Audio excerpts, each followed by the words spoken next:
Hello, it's the middle of March, but in less than 2 months, my second book in the Alchemist Chronicles will be released, The Alchemist's Stone.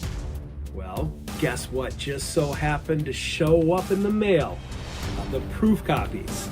So you can see I got the hardcover and the soft cover. Both of them arrived today, and they just they look beautiful. So what I'm going to be doing with this video, I'm going to show you around just what the interior of the Alchemist's Stone looks like. So let's take a look. This is the interior of the Alchemist's Stone. One of the first features you'll see, besides we love that the font remained the same. We use the same font in the Dreamcatcher Chronicles, but I love that the font is the same. And this is something we're going to be using going forward. It's the kind of stylized version of the Philosopher's Stone. So this is going to be very similar throughout them. You can see on my dedication page, yes, I did dedicate it to my pet tiger salamander, Guy Montag.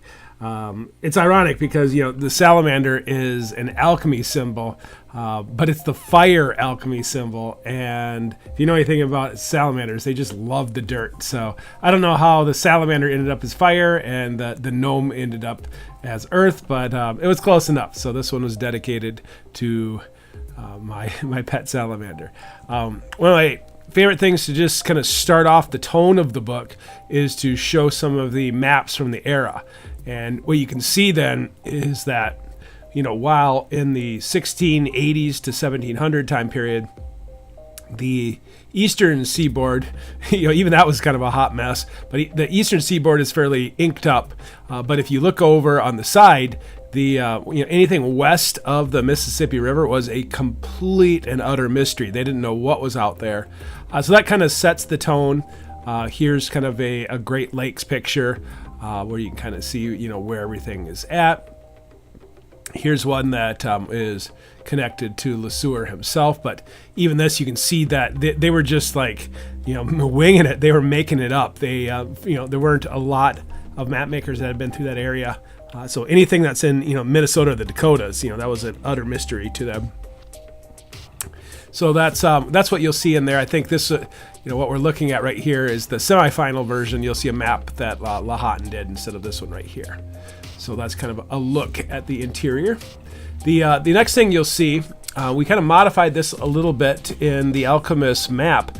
We had kind of I'm sorry, I was misspeaking there. We had alchemy symbols for each chapter that's symbolically connected. In this one, just to kind of mix it up slightly, what we came up with, since this is called the Alchemist's Stone, we went with the rune idea. So we have the stone and a rune, but a lot of the runes are stylized versions of alchemy.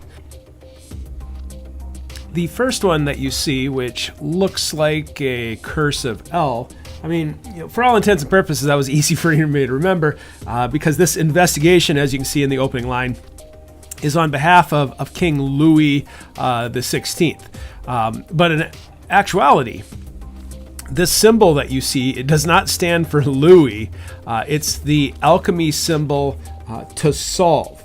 And so in that regard, King Louis's investigator is trying to understand the nefarious activities upon the continent of North America, and he's looking into both the good guys and the bad guys. So that's the opening symbol. The next one that you see then, the X, that is the Priory of Ormus. Now X marks the spot, of course, is nice and cliched, but since this is a rune, it's the Elm rune, which is the Priory of Ormus. Ormus is the Latinized version of elm or orm. And so you're going to see a lot of connection with that one. The splitting of the elm has some really cool Templar connections. So this one from Mr. Newton himself with his X to Ormus, to the copper Ormus. There's a lot of connections with making that one X. And so every time you see one of the Priory of Ormus guys, you'll see the X. Also in the introduction, you're going to see a few others. And we just decided that this would be easier graphically to, besides having a character name at the beginning, is to just see which side you're on. So the Jesuits, you can see here, this is the Jesuits' own chosen symbol. That is for the Society of Jesus. You'll see a bunch of them like that. The next symbol that you'll see, the Order of Eos. I really like this one. I stole it from the Lahatan map. Nicolette referenced it, but Caput Mortem, the death head. This is a symbol that is prevalent in alchemy.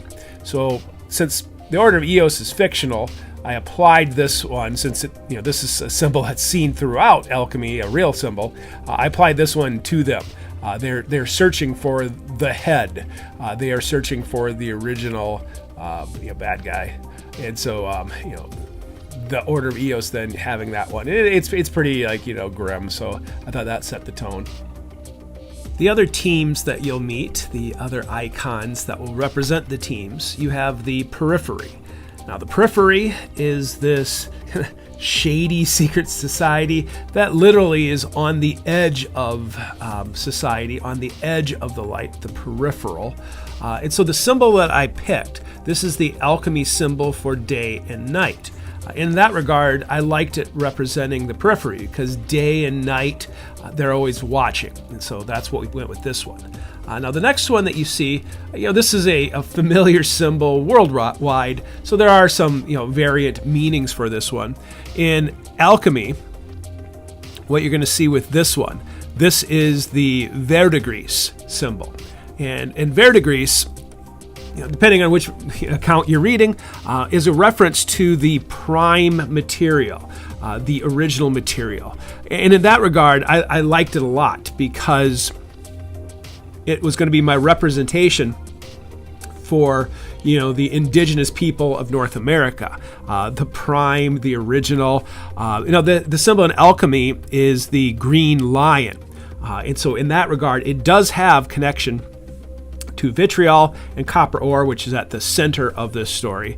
But what I liked about it is it does also parallel the modern concept of the medicine wheel, where you have the four colors, the four variations of skin color.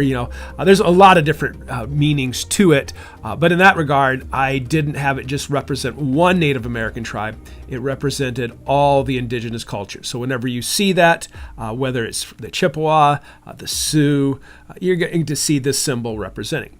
A little bit farther down, this becomes the personal symbol for Pierre Charles Lesueur, because this is the copper symbol.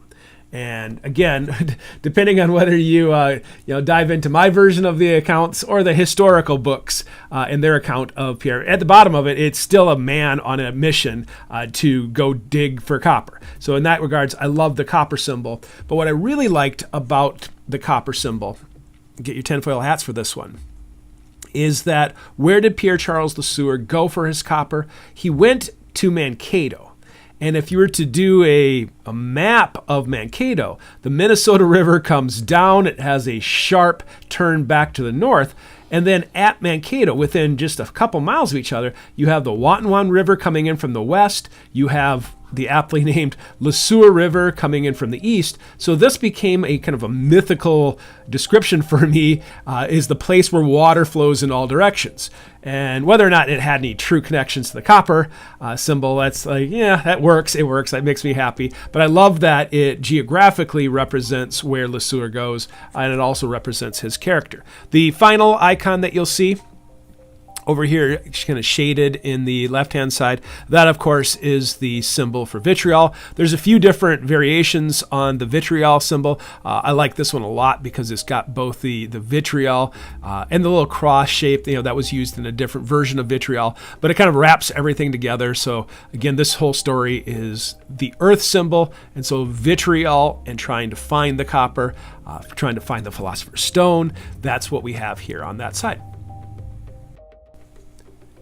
And that brings us to the table of contents for the Alchemist's Stone. So what are you getting with this book? Well, this is the story of Pierre Charles Lesueur. And really, the story of this man is kind of built in 3 parts, and that's what I loved about just him as a character, is there's this natural, character arc to him. So part 1, Silvus Cursor, that is a Latin phrase that translates to woods runner.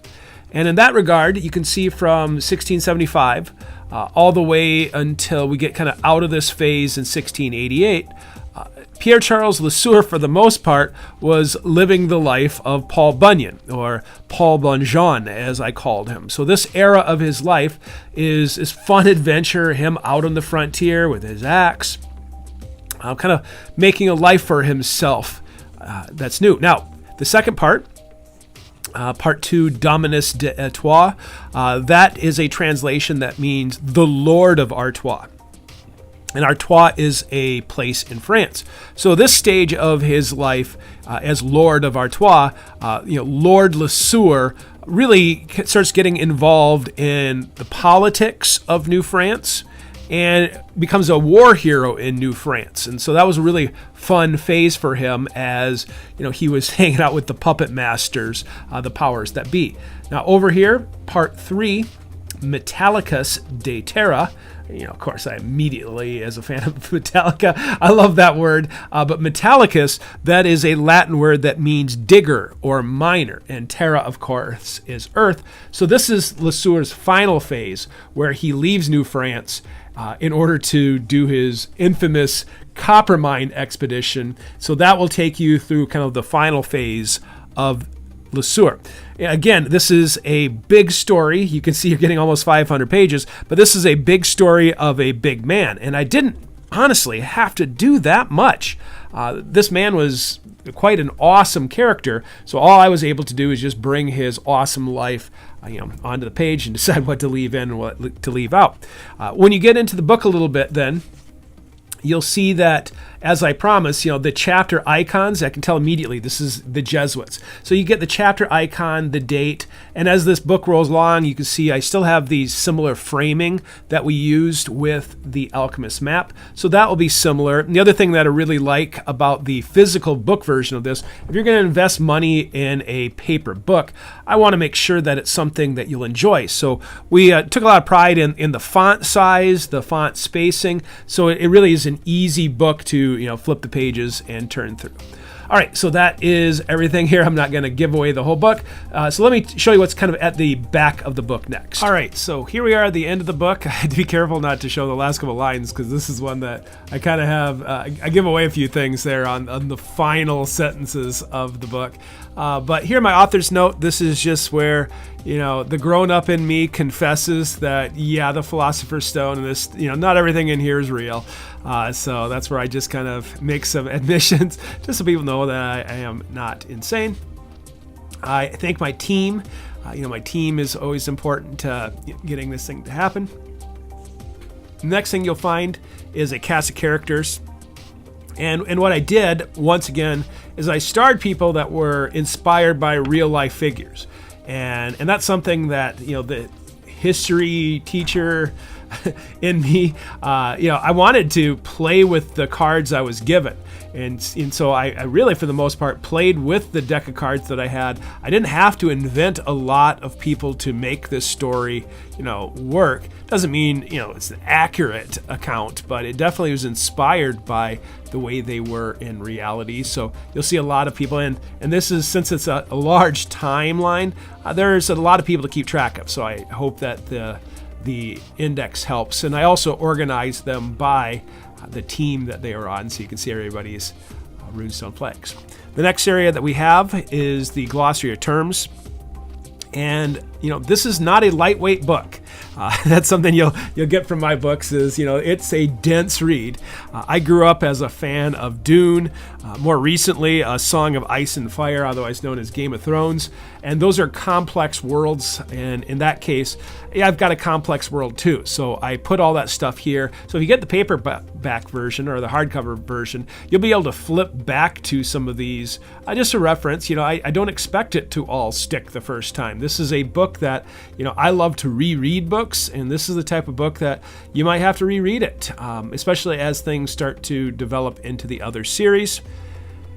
As a teacher, I love discussion questions, and so as I got done with my book, I included this. Whether you have a book club, this is a book that there's a lot of things you could talk about, and having a book club might actually, bring things to life, and so that was why I included that. So I've got a whole bunch. You could have like a 2-hour discussion with this table of contents, this study guide at the end. And then finally, that brings it to me. Not a lot has changed, except for the appearance maybe, but everything else is, I'm still getting up at 5 a.m., still doing my day job, still living the life of a hobbit and going on adventures with my wife. So that is a look on the inside of the Alchemist's Stone. I hope you enjoyed the little tour.